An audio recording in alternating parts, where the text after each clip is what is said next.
हमारी पार्टी के प्रदेश के प्रवक्ता, हम लोग के बड़े भाई माननीय प्रोफेसर निहोरा प्रसाद यादव जी और इस कार्यक्रम में समुपस्थित अति पिछड़ा समूह के एक राजनीतिक कार्यकर्ता, जिनको जनता दलियों के नेता नीतीश कुमार की जैसी पार्टी में ही सम्मान मिल सकता है।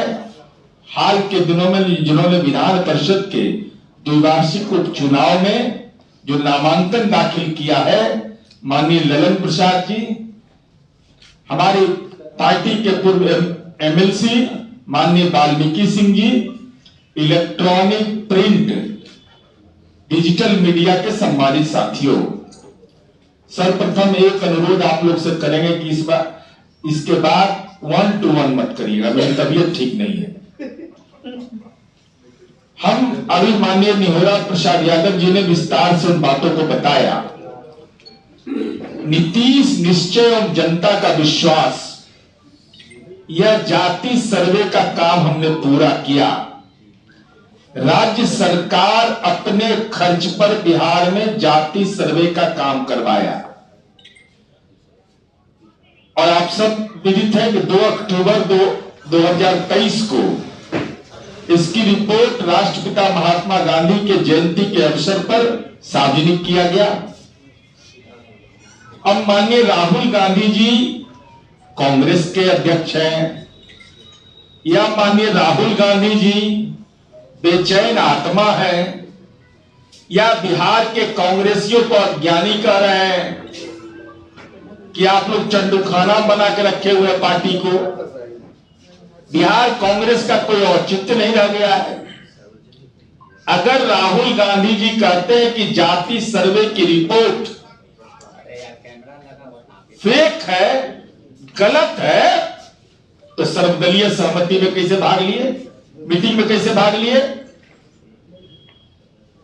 या तो आपने कोई ज्ञान उनको नहीं दिया, आजकल ज्ञान में फंसे हैं ना, स्टेट और इसके मामले में एफआईआर दर्ज हो गया उन पर। तो ये अज्ञानी बता दिया बिहार के कांग्रेसियों को, और इन लोग की जमीर नहीं जागी, हिम्मत नहीं हुआ, जैसे लगता है नौकरी कर रहे हैं। सदाकत आश्रम में जो लोग कार्यरत कर्मी है वो नौकरी कर सकते हैं, एक राजनीतिक कार्यकर्ता कैसे नौकरी करता है? और हद तो तब हो गया, माननीय निहोरा यादव जी ने बताया कि लालू जी के घर पर गौशाला देख रहे हैं। लालू जी ये नहीं पूछे कि गाय का वो डिटेल लिखे है कि नहीं अपना डिटेल में। हम लोग को जारी करना पड़ता है हर साल, अपनी संपत्ति की विवरणी जारी करनी पड़ती है, तो गाय भी उनका अपना है कि दूसरे का है, ये भी जरा पूछ लेते। और एक बार भी लालू जी ने और माननीय तेजस्वी यादव ने यह क्यों नहीं पूछा कि आपने जाति सर्वे को फर्जी कैसे बता दिया? जाति सर्वे का श्रेय ले रहे थे तेजस्वी यादव, तो इसका मतलब आप फर्जी श्रेय ले रहे थे। आपके पार्टनर है राहुल गांधी, विपक्ष के नेता हैं, एक साथ तबला बजाते हैं, संविधान खतरे में है, तो आप बोलते ना जमीर नहीं जागा था। हिम्मत कांग्रेस के सामने भी हिम्मत आपका फेल। हालांकि बहुत अंतर में है, 4 उनको 3 इनको, तो बहुत अंतर भी नहीं है बिहार में। अरे बराबरी की ताकत है दोनों का। तो हमारा सवाल है कि आखिर हो क्या गया है इन लोगों को? अरे देश में नजीर हमने पेश किया, देश में कोई ऐसा राज्य नहीं है जिसने यह नजीर पेश किया हो। एक समय सीमा के तहत आपत्ति व्यक्त करने का भी हम लोगों ने विरोध किया। आज माननीय जल संसाधन मंत्री जी ने ट्वीट भी किया, पूरे तथ्यों की मीडिया में भी जानकारी दी है। माननीय विजय चौधरी जी ने, एक भी आपत्ति किसी राजनीतिक दल से नहीं आया। तो क्या दीपांकर भट्टाचार्य अज्ञानी है? क्या लालू यादव अज्ञानी है? क्या तेजस्वी यादव अज्ञानी है? क्या राम नरेश पांडे सीपीआई के अज्ञानी है? क्या सीपीएम के सेक्रेटरी अवधेश जी अज्ञानी है? और सबसे बड़ा ज्ञानी कौन है? तो राहुल बाबा है ज्ञानी। हद हालत है। अरे जाति सर्वे की रिपोर्ट आपको इसलिए अपच लग रहा है कि यह आपका चरित्र रहा है रिजर्वेशन के खिलाफ। कांग्रेस पार्टी का मूल चरित्र रहा है। इनके पिता स्वर्गीय राजीव गांधी जी ने मंडल आयोग की रिपोर्ट को कीड़े का डब्बा बोला था, कीड़े का डब्बा। तो जिस तरह राहुल गांधी अपनी दादी इंदिरा जी के लिए आपातकाल लगाने के लिए माफी मांगे थे, तो राहुल गांधी ने अपने पिता के उस बयान मंडल आयोग की कमीशन की रिपोर्ट के बारे में क्यों नहीं माफी मांग लिया? माफी मांगते आप कि हमारे पिता ने गलत बयान दिया था। जातिगत सर्वे की बात पर आप सवाल खड़ा कर रहे हैं। और जवाब दीजिए राहुल गांधी जी, कर्नाटका में आपकी सरकार है, आपकी सरकार के कार्यकाल के समय जातिगत जनगणना कर्नाटका के अंदर हुई। यह बिहार की ज्ञान की भूमि है। यहां रेड हैंड इसका झूठापन पकड़ा गया, इस आदमी का असत्य बोलने का ये पकड़े गए। बेचैन आत्मा की तरह तड़प रहे थे। अब बापू सभागार में मीटिंग के देखो और प्रशंसा हम बोल देते हैं कि नीतीश कुमार भी देखिए कैसा बापू सभागार बनाया है। एक आध कांग्रेस शासित प्रदेश में है, गलतियों से ऐसा हॉल बना है। अब बापू टावर देख लेते तो दिमागे का टावर उड़ जाता आपका।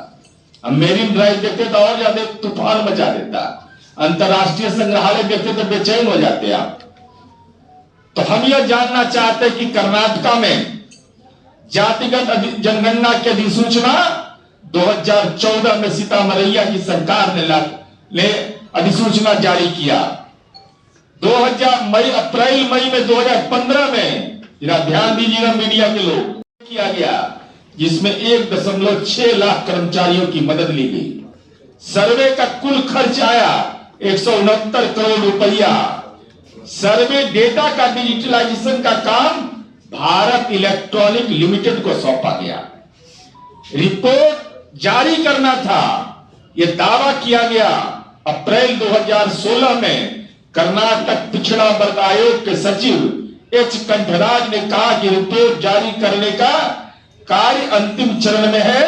2016 तक रिपोर्ट सार्वजनिक हो जाएगी।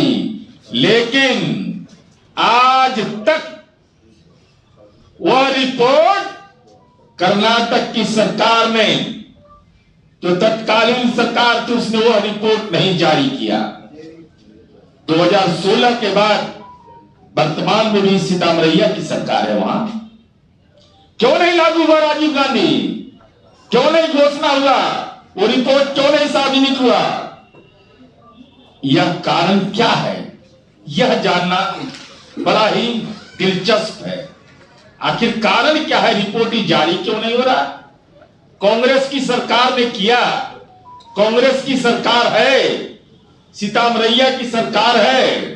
यह रिपोर्ट इसलिए जारी नहीं होता है, और पूरी जिम्मेवारी से मैं आरोप लगा रहा हूं कि लोक सूचना में यह रिपोर्ट आई कि कर्नाटक में दलित जाति की राज्य की कुल जनसंख्या में सबसे अधिक है, और मुस्लिम समाज का जनसंख्या अनुपात दूसरे स्थान पर है। पहला दलित, तब मुसलमान।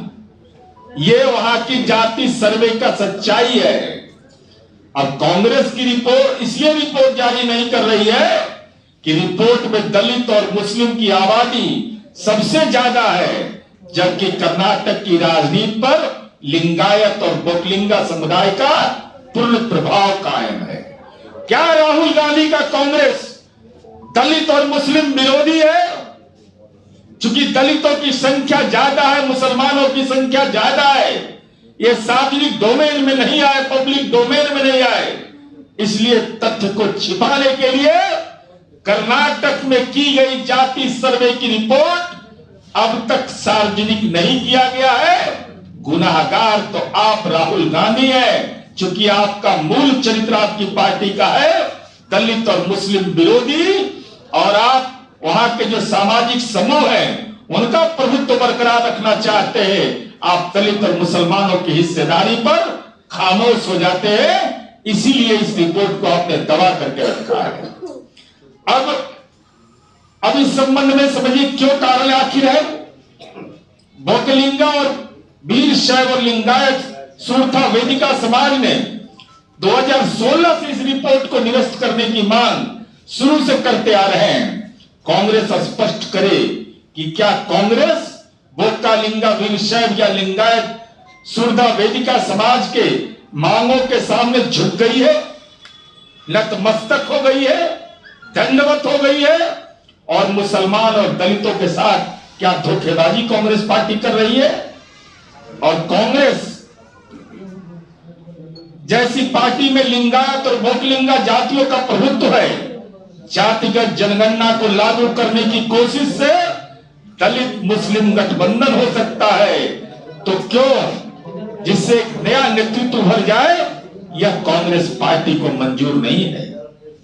कांग्रेस के दलित नेताओं को डर है कि अगर वे जातिगत जनगणना की मांग करेंगे, लागू करने की मांग करेंगे, तो एजे सदाशिव आयोग बनाएगी, रिपोर्ट है उसकी, कर्नाटक की सरकार का है। वह रिपोर्ट यह कहता है कि दलित जातियों को 4 हिस्से में बांटा गया। अब राहुल गांधी को कौन ज्ञान दे सब, तो बिहार में मिलेगा इनको ज्ञान। वहां वाम दलित कहलाते हैं, दक्षिण दलित कहलाते हैं, गैर अछूत दलित कहलाते हैं, अन्य दलित कहलाते हैं। 2012 में ये रिपोर्ट है। तो ये रिपोर्ट जिसे हम लोगों ने बिहार में महादलित समुदाय बनाया, दलित में जो पिछड़े हुए लोग हैं उनके बीच रोजगार, उनको रोजगार सृजन, इसकी चिंता माननीय नीतीश कुमार जी ने किया। तो ये 4 जो वर्गीकरण हुआ, तो चूंकि खास विकसित दलित जातियों का एकाधिकार है, इसलिए सदाशिव आयोग की रिपोर्ट को लागू करना कांग्रेस के लिए आत्मघाती हो सकता है। इसी डर से कांग्रेस ने जातिगत जनगणना की रिपोर्ट नहीं जारी कर रही है और न ही सदाशिव आयोग की रिपोर्ट जारी कर रही है। तो बिहार में तो बाद में हुआ जातिगत जनगणना, आप तो 14 में करा लिए। सरकार में अब रहे, केंद्र सरकार में आपकी मर्जी के बिना कांग्रेस पार्टी में पत्ता नहीं हिलता है। तो अपने विपक्ष के नेता बनने के लिए आपके पास उपाय है।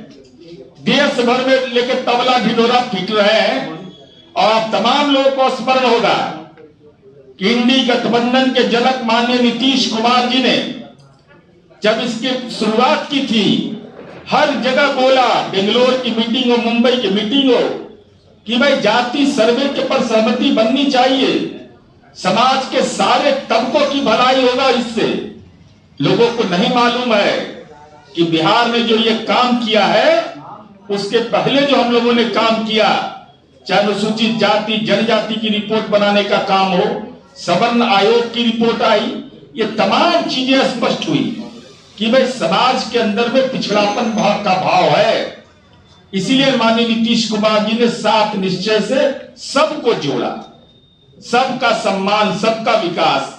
तो राहुल गांधी जी, ये मैं आरोप लगा रहा हूं पटना से सीधा कि बिहार की जाति सर्वे को, रिपोर्ट को अगर फेक कहा है, तो नंबर 1 डिमांड में आपसे है पहला, जैसे दादी के काम के लिए, आपातकाल के लिए आपने सार्वजनिक माफी मांगा, तो अपने पिता के दिए गए बयान, ये कीड़े का डब्बा है, मंडल कमीशन, इसके लिए माफी मांगिए।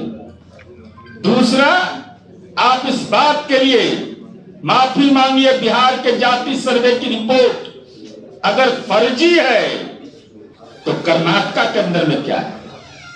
कर्नाटक के अंदर में जाति गणना की रिपोर्ट आप दलितों और मुसलमानों के हक को छीनने के लिए, उसका राजनीतिक अपहरण करने के लिए, उसके अधिकार का आपने जानबूझ कर करके उसको डंपयार्ड में डाल दिया। और तीसरा, कौन अज्ञानी बड़ा है? आप अज्ञानी हैं कि तेजस्वी यादव अज्ञानी है, कि दीपांकर भट्टाचार्य अज्ञानी है, कि सीपीआई सीपीएम माले के लोग अज्ञानी है? क्योंकि वो तो कह दिए, किसी का जुबान नहीं खुल रहा है। इसलिए हम आपके माध्यम से महागठबंधन के बिहार के नेताओं से अनुरोध करेंगे, एक से तो अनुरोध करना बेमानी है, क्योंकि वो तो बेचारा 46 करोड़ 64 लाख दारू के कंपनियों से ले लेते हैं इलेक्ट्रॉन बॉन्ड राजन। लेकिन इसके अलावा जो लोग हैं, कम से कम आपका जमीन जगता है कि नहीं?